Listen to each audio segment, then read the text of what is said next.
Thanks, Craig. And Gyatso's with us today, and thank you so much for coming on.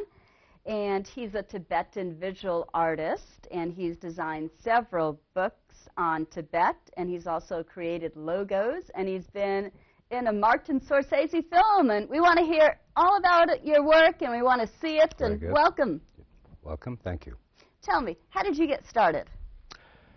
My artwork. I've always kind of enjoyed doing art on the side, no matter what I was doing in business. And but over the last 5-6 years, I've been able to devote a little more time to it. And so that's really, there was no kind of magical moment or anything. I've just always gravitated towards the visual arts. I like that word, magical moment. Yeah. And Mr. Steve, if you can bring up artwork number 1, please, by the magic of our TV. What are we looking at? This is, it's an interpretation of the Tibetan letter A. And A is considered kind of an interesting sacred syllable. It's considered the first syllable in the universe, so to speak, the first syllable of many languages. And this painting essentially, it's kind of an abstract representation of a particular deity we have in Tibetan Buddhism called Amoghasiddhi.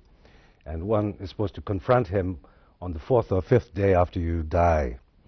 And the vision is supposed to be very fiery and frightening.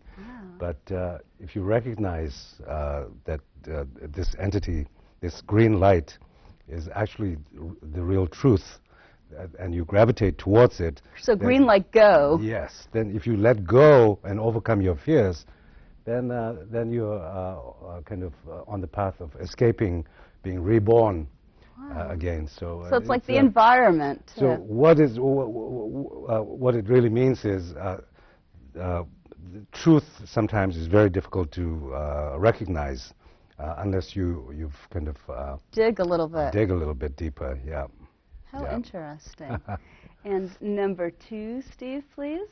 The dancer, right? Yes. Yes, I love dancers. Thank you. This one... it looks so fluid. Yes.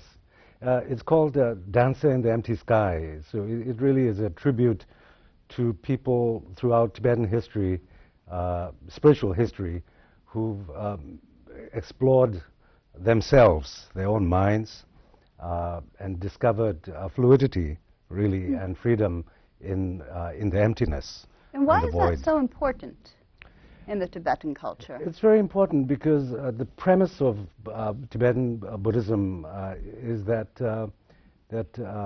ultimately all things subside into the void. So it's really a combination of that understanding mixed with the development of wisdom and compassion that makes any kind of sense out of the kind of lives we lead.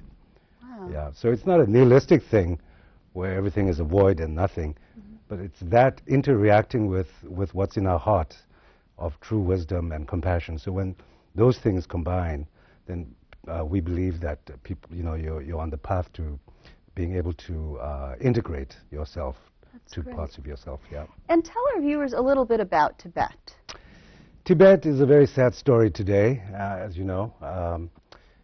This year marks the 50th year of the Chinese arriving in Tibet, 50th year of the Dalai Lama going into exile, 50th year of 100,000 Tibetans in exile, 50 years of Chinese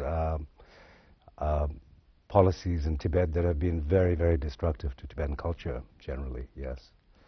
And tell me a little bit more about Tibetan culture. Tibetan culture is... We see a lot of it in your artwork. Thank you. Tibetan culture is, I think, over the last 1,000 years, it's really come to be a culture that's really based on spiritual beliefs. It doesn't mean that every single person in Tibet is spiritual and levitating or anything. It's just what is important, what people consider to be important is spiritual truths. So it's a kind of society and a culture that kind of moves around those ideas. Very interesting. Yeah. Wow. And Steve, next picture, please. Now, what are we looking at now? This is a portrait. It's from a series of 12 portraits. Last March 2008 in Lhasa, in the capital of Tibet, as well as in many different areas of Tibet, there were protests, people essentially risking their lives and their livelihoods to speak out. Yeah, I really can see that one's alarming. To demand basic human rights, freedom to worship, freedom to practice their own culture. So this is from a video still of a group of monks who spoke out during a very rare visit by some journalists that were being shepherded by Chinese around Lhasa. And they basically just, instead of just sitting quietly and saying everything is fine, they spoke out. And all of these people are now under very tight house arrest, or worse. Those communists. Yeah. So anyway, yeah. Anyway. That's what that is. Thank you for explaining that. You're welcome.